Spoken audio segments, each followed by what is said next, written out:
الحمد للہ رب العالمین والصلاة والسلام علی اشرف الانبیاء والمرسلین وعلی آلہ واصحابہ اجمعین۔ قال اللہ تعالی وتبارک فی القرآن المجید والفرقان الحمید۔ اعوذ باللہ من الشیطان الرجیم، بسم اللہ الرحمن الرحیم۔ یا ایہا الذین آمنوا اتقوا اللہ حق تقاتہ ولا تموتن الا وانتم مسلمون۔ صدق اللہ مولانا العظیم وصدق رسولہ النبی الکریم الرؤوف الرحیم۔ اللہم نور قلوبنا بالقرآن وزین اخلاقنا بالقرآن وادخلنا الجنة بالقرآن ونجنا من النار بالقرآن۔ قال اللہ تعالی وتبارک فی شان حبیبہ مخبرا وآمرا ان اللہ وملائکتہ یصلون علی النبی یا ایہا الذین آمنوا صلوا علیہ وسلموا تسلیما۔ اللہم صلی علی سیدنا و مولانا محمد معدن الجود والکرم صلاۃ و سلاما علیک یا سیدی یا رسول اللہ۔ تمام حمد و ثنا، تعریف و توصیف اللہ جل مجدہ الکریم کی ذات بابرکات کے لیے، جو خالق کائنات بھی ہے اور مالک ششرہات بھی۔ اللہ جل وعلا کی حمد و ثنا کے بعد رسول رحمت، شفیع معظم، نبی محتشم، حضور ختمی المرتبت صلی اللہ علیہ وآلہ وسلم کے حضور ناز میں اپنی عقیدتوں، ارادتوں اور محبتوں کا خراج پیش کرنے کے بعد واجب الاحترام ذوی الاحتشام، معزز محتشم ناظرین و ناظرات، السلام علیکم ورحمۃ اللہ وبرکاتہ۔ ماہ صیام رمضان المبارک کی شب برکتیں، رحمتیں، کرم نوازیاں، اجالے اور روشنیاں لیے جلوہ فراز ہے، اور آج تقوی کے عنوان سے کچھ باتیں آپ کے سامنے رکھنے کی کوشش کروں گا۔ اللہ جل شانہ میری زبان پر کلمۃ الحق جاری فرمائے۔ کتاب رحمت قرآن مجید میں بار بار تقوی اختیار کرنے کا حکم نامہ اہل ایمان کے نام موجود ہے۔ تقوی ہے کیا؟ اس کا لغوی معنی تو بچنا، ڈرنا اور محتاط رہنا ہے، لیکن اصطلاح شریعت اسلامیہ میں اللہ کے حکموں کو بجا لانا اور اس کی نافرمانی سے اپنے آپ کو بچانا تقوی کہلاتا ہے۔ کسی نے کہا کہ تمہارا رب جہاں تمہیں دیکھنا چاہتا ہے تم وہاں پائے جاؤ، اور جہاں وہ نہیں دیکھنا چاہتا وہاں تم نہ پائے جاؤ، تو یہ تقوی ہے۔ حضرت کعب احبار رضی اللہ تعالی عنہ سے پوچھا گیا کہ آپ پچھلی کتابوں کے عالم بھی ہیں، قرآن مجید کو بھی آپ نے پڑھا ہے، تو آپ بتائیے کہ تقوی کیا ہے؟ تو آپ نے سوال کرنے والے سے کہا، کبھی آپ ایسی وادی سے گزرے ہیں جہاں کانٹے دار جھاڑیاں ہوں؟ تو کہا کئی بار گزرا ہوں۔ تو کہا پھر کیسے گزرے؟ کہا میں اپنے دامن کو سمیٹ لیا کہ ایک ایسی وادی سے میرا گزران ہو رہا ہے جہاں کانٹے دار جھاڑیاں ہیں، تو کوئی کانٹا میرے دامن سے الجھ نہ جائے اور میرا لباس تار تار نہ ہو جائے۔ تو حضرت کعب احبار فرمانے لگے کہ تقوی بھی اسے ہی کہتے ہیں، دنیا میں رہ کر کے اس طرح سے زندگی بسر کی جائے کہ گناہوں سے دامن داغدار نہ ہونے پائے۔ اس دنیا میں رہنا بھی ہے، لیکن اس دنیا کی شرور سے اپنے آپ کو بچانا بھی ہے۔ دنیا کے اندر موجود فتنوں سے اپنے آپ کو محفوظ رکھنا ہے، نفس اور شیطان کے مکر و فریب سے اپنی حفاظت کرنی ہے، اپنے دامن کو داغدار نہیں ہونے دینا، اپنے دامن کو پھٹنے نہیں دینا، اپنے ضمیر کی چادر پہ داغ نہیں لگنے دینا، اپنے باطن کی صفائی اور ستھرائی اور پاکیزگی اور عفت کا خیال رکھنا ہے، دنیا میں رہ کر کے بھی دنیا کی غلاظتوں سے اپنے آپ کو محفوظ رکھنا تقویٰ کہلاتا ہے۔ کہا اس دنیا میں اس طرح رہو جس طرح کشتی پانی میں رہتی ہے، پانی میں رہنے کے باوجود اپنے اندر پانی نہیں آنے دیتی، چونکہ اگر کشتی پانی میں رہے تو خیر ہے، خود بھی تیرے گی اور اپنے اوپر بیٹھے سواروں کو بھی کنارے تک لے جائے گی، لیکن اگر پانی کشتی میں داخل ہونا شروع ہو گیا تو خود بھی ڈوبے گی اور جو اس کے اوپر سوار ہوں گے وہ بھی ڈوب جائیں گے۔ اس لیے تم دنیا میں رہو تو خیر ہے، لیکن دنیا اگر تمہارے اندر اتر آئی تو پھر کچھ باقی نہیں بچے گا۔ من نظر الی الدنیا نظر الحب اخرج اللہ تعالی من قلبہ نور الیقین والزہد، جو دنیا کو محبت کی نظر سے دیکھتا ہے اللہ اس کے دل سے زہد اور تقوی کے نور کو کھینچ لیتا ہے۔ اس لیے اس دنیا میں رہ کر کے بھی اس دنیا سے اپنے آپ کو محفوظ رکھنا ہے، اپنی ضرورت کا ضرور رزق جمع کریں، ضرورت سے زائد کمائیں تو ساتھ یہ نیت جڑی ہو کہ معاشرے کے وہ لوگ جو کمانے کی اہلیت نہیں رکھتے میں ان کی ضرورت کو پورا کروں گا، تو یہ دنیا نہیں یہ دین ہوتا ہے۔ لیکن جب خواہشات انسان کو یوں گھیر لیتی ہیں اور وہ اپنے خالق سے غافل ہو کے اس دنیا کو مقصود بنا لیتا ہے تو پھر وہ اپنے اندر اور اپنے باطن کو خراب کر بیٹھتا ہے۔ تو کعب احبار فرمانے لگے کہ تقویٰ یہ ہے کہ تم اپنے آپ کو جس طرح کانٹے دار جھاڑیوں کے اندر سے گزارتے ہوئے دامن بچاتے ہو اور کوئی کانٹا تمہارے دامن سے الجھ کر تمہارے دامن کو تار تار نہ کر دے، تمہارا دامن پھٹ نہ جائے، تو احتیاط سے گزرتے ہو، تو دنیا میں بھی یوں محتاط رہو اور اپنے آپ کو گناہوں سے آلودہ نہ ہونے دو۔ حضرت سیدنا علی المرتضیٰ رضی اللہ تعالی عنہ سے تقویٰ کے حوالے سے دریافت کیا گیا تو آپ نے بڑی جامع تعریف ارشاد کی، فرمایا کہ تقویٰ کیا ہے؟ فرمایا کہ تقویٰ یہ ہے کہ تم اللہ سے ڈرتے رہو، خوف خدا تمہارے سینے میں موجود رہے، قرآن مجید پر تمہارا عمل رہے، اور تم جو میسر آئے اللہ کی طرف سے اس پر تم قانع ہو، کم پر بھی قناعت تمہارا مزاج ہو، اور چوتھی چیز ارشاد فرمائی کہ تم آخرت کی تیاری میں اپنے آپ کو مصروف رکھو۔ یہ چار وصف اگر تمہارے اندر موجود ہیں تو تم متقی کہلاؤ گے۔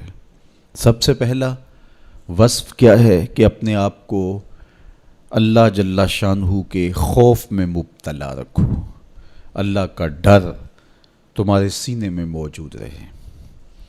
اللہ کا ڈر کس معنی اور کس مفہوم میں ہونا چاہیے؟ عمومی طور پہ بندہ جس شے سے ڈرتا ہے اس سے وحشت بھی کرتا ہے، اس سے نفرت بھی کرتا ہے، سانپ سے ڈرتا ہے، بچھو سے ڈرتا ہے اور موذی جانوروں سے خوف زدہ ہوتا ہے، لیکن اگر ہتھے چڑھ جائیں تو انہیں چھوڑتا بھی نہیں، بلکہ ہمیں تو حکم دیا گیا اقتل الموذی قبل ان یوذی، قبل اس سے کہ موذی تم کو ایذا دے تم اس کا خاتمہ کر ڈالو، اگر تمہارے بس میں ہو تو تم انہیں مار ڈالو۔ تو عمومی طور پہ بندہ جس سے ڈرتا ہے اس سے نفرت بھی کرتا ہے، لیکن اللہ سے بندہ ڈرتا بھی ہے، اس سے محبت بھی کرتا ہے۔ تو یہ ڈر پھر کس مفہوم میں ہوا؟ تو کچھ اشیاء سے، کچھ لوگوں سے ڈر ان کے گزند کی وجہ سے ہوتا ہے، لیکن یہ ڈر جو اللہ کا بندہ مومن کے دل میں ہے یہ محبت کا ڈر ہے۔ جب کوئی کسی سے پیار کرتا ہے تو اس کی ناراضگی سے ڈرتا ہے، وہ روٹھ نہ جائے، وہ ناراض نہ ہو جائے۔ میری زندگی کا سارا سرمایہ تو اس کی خوشیاں ہیں، اس کی خوشی میری زندگی کا جمال ہے، اور اگر وہ روٹھ گیا تو میری زندگی اجڑ جائے گی، میری زندگی کا سارا نور ختم ہو جائے گا، میری زندگی کی ساری خوشیاں ختم ہو جائیں گی۔ تو اللہ سے ڈرنے کا مفہوم بھی یہی ہے کہ جب بندہ اس سے پیار کرتا ہے، اور مومن کی شان ہے والذین آمنوا اشد حبا للہ، جو اہل ایمان ہیں وہ سب سے زیادہ اپنے رب سے محبت کرتے ہیں، ٹوٹ کے چاہتے ہیں اپنے رب کو۔ تو جب اتنی محبت کرتے ہیں اپنے رب سے تو وہ ڈرتے ہیں کہ کہیں ہمارا رب ہم سے روٹ نہ جائے، ہمارا رب ہم سے ناراض نہ ہو جائے۔ تو یہ احساس جب انسان کے ساتھ ہمیشہ جڑا رہے گا کہ میرا اللہ مجھ سے ناراض نہ ہو جائے، تو پھر اس کی زندگی کتنی خوبصورت ہوگی اور وہ گناہوں سے کیوں نہیں بچ پائے گا۔ تو سیدنا علی المرتضیٰ رضی اللہ تعالیٰ عنہ فرماتے ہیں کہ تقوی یہ ہے کہ تمہارے دل میں اللہ کا خوف بیٹھا رہے اور اس کی ناراضگی سے تم ڈرتے رہو، اور یہ احساس تمہاری زندگی میں جمال اور خوبصورتی پیدا کرے گا۔ دوسری بات، قرآن مجید پر تمہارا عمل ہو۔ جب کتاب اللہ تمہاری رہنما بن جائے اور تم اپنی زندگی کے سارے عمل کتاب اللہ کی بتائی ہوئی تعلیمات کے مطابق کرو گے تو پھر اس کا عملی نتیجہ تو خوبصورت ہوگا۔ جب تھیوری اچھی ہوگی تو پریکٹیکل بھی اچھا آئے گا۔ جب تم قرآن کے بتائے ہوئے طریقے کے مطابق زندگی بسر کرو گے تو کیسے نہیں ہوگا کہ تمہاری زندگی خوبصورت زندگی ہوگی اور تم کامیاب اور بامراد اور خوش نصیب شخص قرار پاؤ گے۔ اس لیے قرآن مجید پہ عمل اپنی زندگی میں لازم کر لو۔ یہ تمہارے رب نے تمہارے نام رسول کریم صلی اللہ علیہ وآلہ وسلم کی وساطت سے ایک پیغام بھیجا ہے، مکمل ضابطہ حیات ہے، دستور زندگی ہے۔ اس کتاب سے وابستگی، دل بستگی، تعلق کی خاطر تمہیں کبھی رسوا نہیں ہونے دے گا، تمہیں کبھی بے مراد نہیں ہونے دے گا، تمہیں کبھی نقصان میں نہیں پڑنے دے گا، تمہیں ناکام نہیں ہونے دے گا۔ تم ہمیشہ سرخرو ہوگے، کامیاب ہو جاؤ گے، بامراد رہو گے، عزتیں اور وقار تمہارا مقسوم ہوگا اگر اس کتاب کے ساتھ تمہارا تعلق مضبوط ہوا۔ تیسری بات، جو تمہیں میسر ہو اس پر قناعت کرو۔ میسر پر قناعت کرنے کی عادت بن جائے تو زندگی کی تلخیاں ختم ہو جاتی ہیں۔ عمومی طور پہ ہمیں اتنا کچھ اللہ نے عطا کیا ہوا ہوتا ہے، لیکن اس کے باوجود ہم سکون میں نہیں ہوتے، اس لیے کہ ہم ایک ہدف طے کرتے ہیں اور اس کی طرف ہم بڑھتے ہیں۔ تو میسر کا جو سرور ہے، میسر کا جو لطف ہے، اس کو حاصل کرنے کی بجائے جو میسر نہیں ہے اس کی تگ و تاز کے اندر ہم اپنے آپ کو پگھلا رہے ہوتے ہیں۔ تو اس لیے ہم جب اللہ کے دیے گئے پر قناعت کریں گے، ہاں آپ زیادہ کی کوشش کر سکتے ہیں اس نیت کے ساتھ کہ میں دوسرے ضرورت مندوں کی ضرورت بھی پوری کروں، لیکن اطمینان آپ کو یہ ہونا چاہیے کہ جو مجھے میسر ہے، یہ میرا مقدور تھا، یہ مجھے مل گیا، اور اگر میرا مقدور کوئی اور بھی ہوا تو وہ بھی مجھے مل جائے گا، اور ملے گا تب جب اس کا وقت ہوگا، وقت سے پہلے نہیں ملے گا۔ جب ہم اپنے مقدور کو وقت سے پہلے حاصل کرنے کی کوشش کرتے ہیں تو پھر زندگی میں تلخی بھر جاتی ہے، ہم بے چین ہو جاتے ہیں کہ وہ مل کیوں نہیں رہا، میاں وہ کیسے ملے، اس کے ملنے کا بھی وقت ہی نہیں آیا ہے۔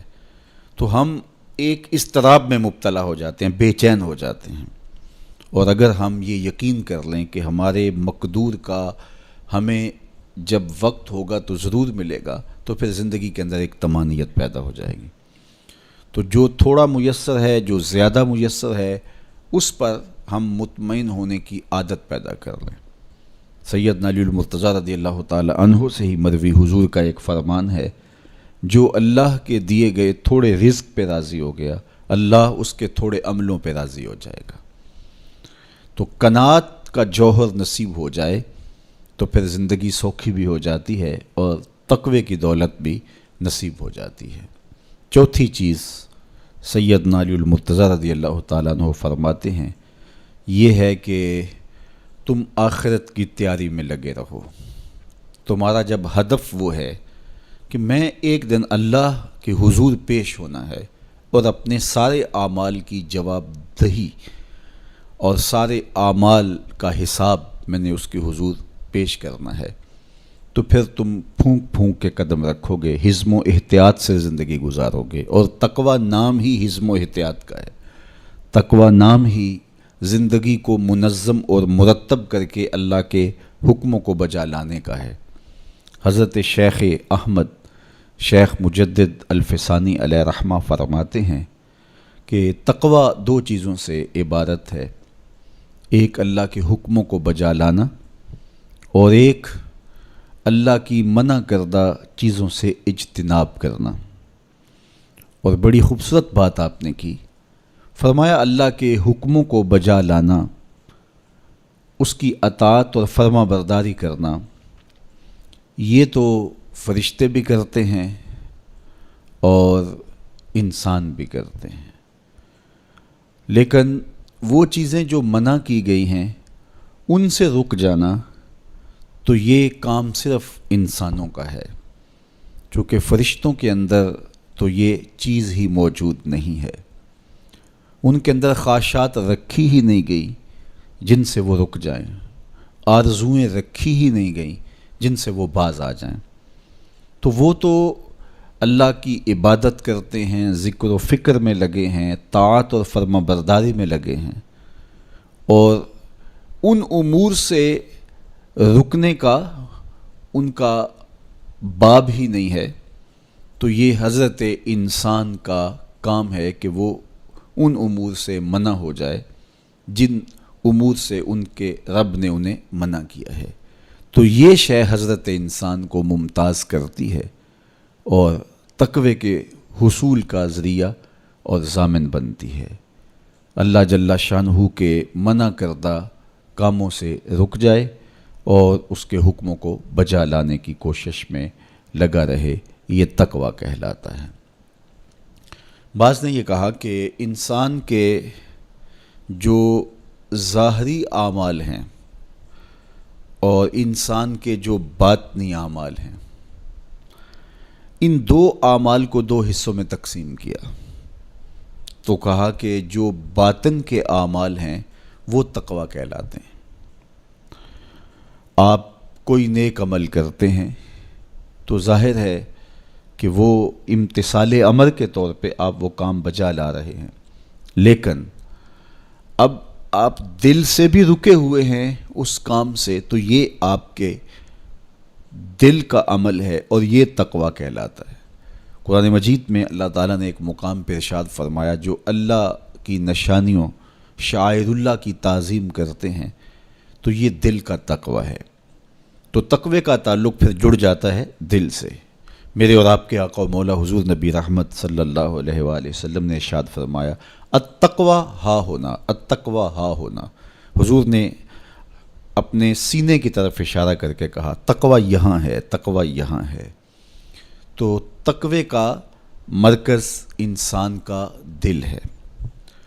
ایک حدیث پاک میں آیا جو صحیح مسلم میں موجود ہے کہ ان اللہ لا ینظر الی صورکم و اموالکم، اللہ تمہاری صورتوں کو نہیں دیکھتا، اللہ تمہارے مالوں کو نہیں دیکھتا کہ کون کتنا خوبصورت ہے، کس کے پاس کتنی دولت ہے، نہ تمہاری صورتیں دیکھتا ہے، نہ تمہارے بنگلے دیکھتا ہے، نہ تمہاری جائیدادیں دیکھتا ہے، نہ تمہارا بینک بیلنس دیکھتا ہے۔ اسے تمہاری صورتوں سے غرض نہیں ہے، اسے تمہارے اموال سے سروکار نہیں ہے، وَلَٰكِن يَنظُرُ إِلَىٰ قُلُوبِكُمْ وَأَعْمَالِكُمْ، وہ تمہارے دل دیکھتا ہے اور تمہارے عمل دیکھتا ہے۔ تمہارے کپڑے پھٹے پرانے ہیں، جھونپڑے میں رہتے ہو، لیکن عمل خوبصورت ہیں، تمہارا قلب سلیم ہے، اس دل میں اللہ کی محبت، اللہ کا پیار رکھا ہے، اللہ جل شانہ کے محبوب کا پیار رکھا ہے، تو وہ دل خوبصورت ہے۔ تو تمہارے لباس پھٹے پرانے کیوں نہ ہوں، تمہارے رہنے کی جگہ انتہائی ناآسودہ کیوں نہ ہو، لیکن تمہارا دل اچھا ہے، تمہارے عمل اچھے ہیں، تو تمہارے رب کو یہ پسند ہے۔ تو تقوی کا مرکز تمہارا قلب ہے، تمہارا دل ہے۔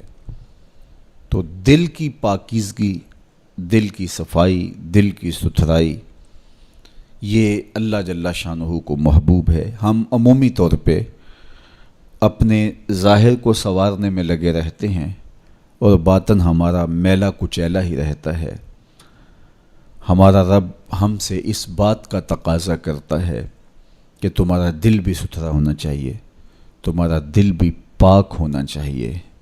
باہو علیہ رحمہ فرماتے ہیں کہ دل کالے نالوں منہ کالا چنگا، جے کوئی یہ رمز پچھانے ہو۔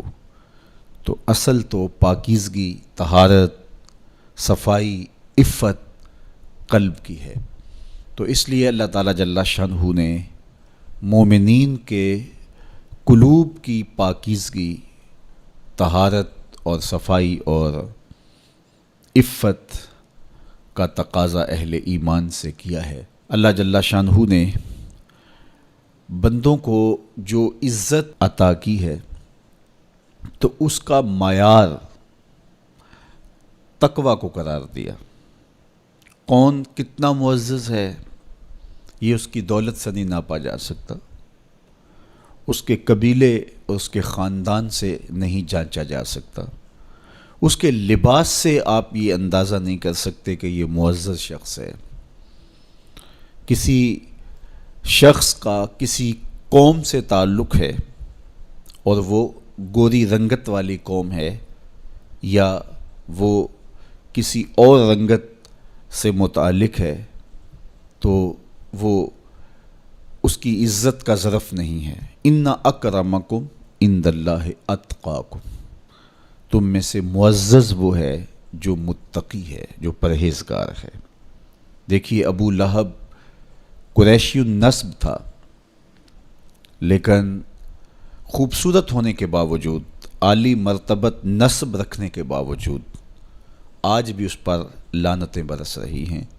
اور بلال حبشی رضی اللہ تعالیٰ عنہ رنگ کے کالے تھے اور نسباً غلام تھے، لیکن تقوی کی دولت نے، ایمان کی دولت نے ان کو اس مقام پہ کھڑا کر دیا کہ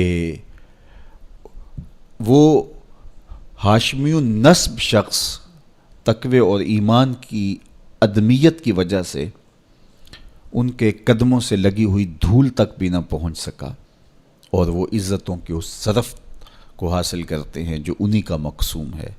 تو اسلام نے شرف کا معیار، عزت کا معیار تقوی قرار دیا ہے۔ تو اس لیے ہمیں تقوی کو حاصل کرنے کے لیے کوشاں رہنا چاہیے اور ایسے اعمال بجا لانے چاہیے کہ جس سے ہمیں تقوی حاصل ہو۔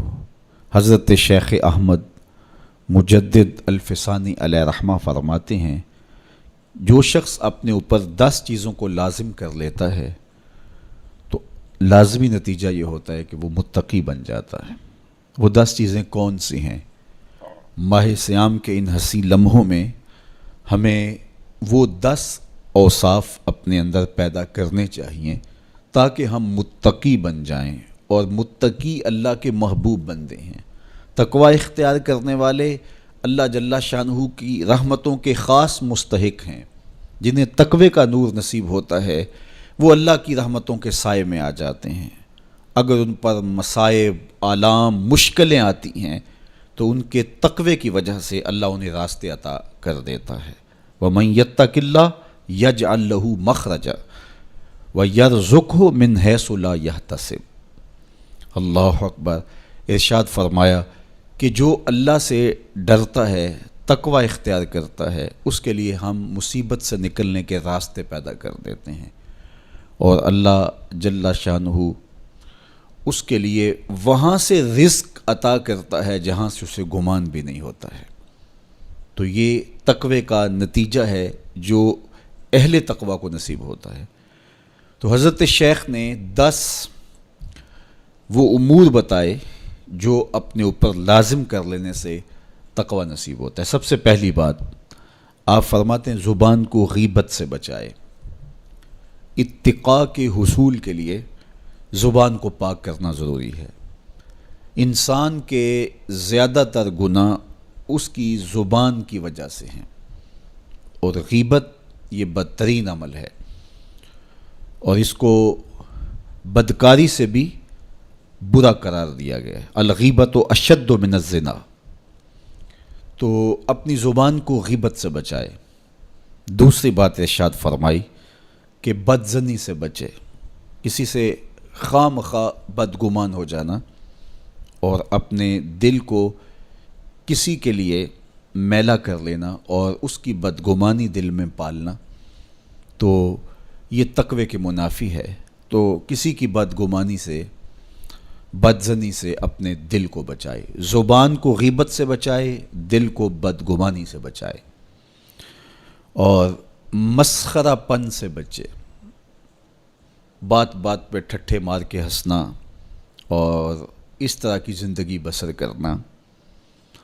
اور آج کل تو جب بھی دوست احباب اکٹھے بیٹھتے ہیں تو سنجیدہ اور متین باتیں کم ہوتی ہیں، زیادہ وقت لطیفوں میں ہی کٹ جاتا ہے۔ انسان کو خوش مزاج ہونا چاہیے، اس کی طبع میں شگفتگی ہونی چاہیے، لیکن شگفتگی، خوش مزاجی اور مسخرہ پن میں فرق ہے، اس کو سمجھنا چاہیے۔ سنجیدہ اور متین زندگی یہ مومن کی زینت ہے، انسانیت کا حسن ہے۔ اس لیے تقوی کے حصول میں مانع ہے مسخرہ پن۔ اگر کوئی شخص متقی بننا چاہتا ہے تو اس کو سنجیدہ اور متین بننا ہوگا۔ طبیعت کی خوش مزاجی یہ معنی نہیں ہے، لیکن مسخرہ پن اور چیز ہے، اس سے روک دیا گیا۔ چوتھی چیز حضرت شیخ احمد فرماتے ہیں کہ اپنی آنکھ کو حرام سے بچائے۔ اپنی آنکھ کی حفاظت کرنے سے تقوی حاصل ہوتا ہے۔ جب آنکھ خراب ہوتی ہے تو دل خراب ہوتا ہے، جب دل خراب ہوتا ہے تو پھر پورا بدن خراب ہو جاتا ہے۔ اس لیے وہ دروازہ جو کھلا ہے اور اس سے بدی شر اندر اتر رہی ہے اور پھر اس سے آپ کا سارا نظم ہستی برباد ہو رہا ہے، تو اس دروازے کو بند کریں، تو اپنی آنکھ کو حرام سے بند کریں۔ پانچویں چیز ارشاد فرمائی، ہمیشہ سچ بولے۔ جھوٹا شخص کبھی متقی نہیں ہو سکتا۔ اتقاء کے حصول کے لیے اپنے آپ کو سچ کا خوگر بنانا ہوگا۔ سچ کے بغیر کبھی نہ بولیں۔ جھوٹ بولنے والے کی زبان سے شر پھیلتا ہے، اور جب کوئی شخص جھوٹ بولتا ہے تو حدیث پاک میں آتا ہے اس سے بدبو نکلتی ہے، جس کو عام لوگ تو نہیں سونگھ پاتے، لیکن اللہ کے فرشتے 1 میل دور پیچھے ہٹ جاتے ہیں۔ تو مومن سچا ہوتا ہے، مومن جھوٹا نہیں ہوتا، اور تقوی کے اصول کے لیے سچ شرط ہے۔ چھٹی چیز ارشاد فرمائی، ہر حال میں اللہ کا احسان مانیں۔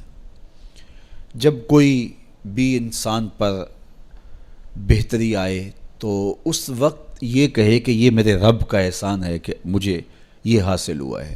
بہت سارے لوگ اپنی محنت کا نتیجہ قرار دیتے ہیں کہ یہ میں نے کیا تو اس کے نتیجے میں یہ ملا۔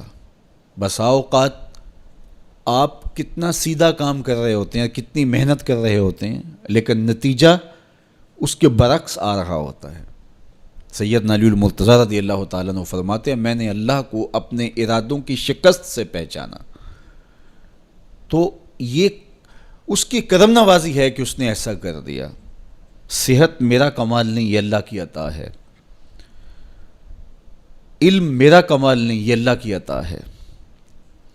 لہجوں کی خوبصورتی یہ اس کی عطا سے ممکن ہے۔ اس نے آنکھوں میں روشنائی رکھی، اس نے توفیق عمل نصیب فرما دی، اس نے اچھائی کی راہوں پہ گامزن کیا۔ ماہ صیام میں روزہ رکھنے کی توفیق ہوئی، صلاۃ التراویح میں حاضری کا موقع میسر آیا، دیگر صالح اعمال تلاوت کلام مجید نصیب ہوئے، تو مت سمجھے کہ یہ کوئی میرا کمال ہے۔ اللہ کا احسان مانے گا تو غرور پیدا نہیں ہوگا، تکبر پیدا نہیں ہوگا۔ تو ہر حال میں اللہ کا احسان مانے، جو بھی خیر اس کو ملے وہ کہے یہ میرے رب کی طرف سے ہے، اور اگر اس کا کرم نہ ہوتا تو یہ عمل مجھے نصیب نہ ہوتا۔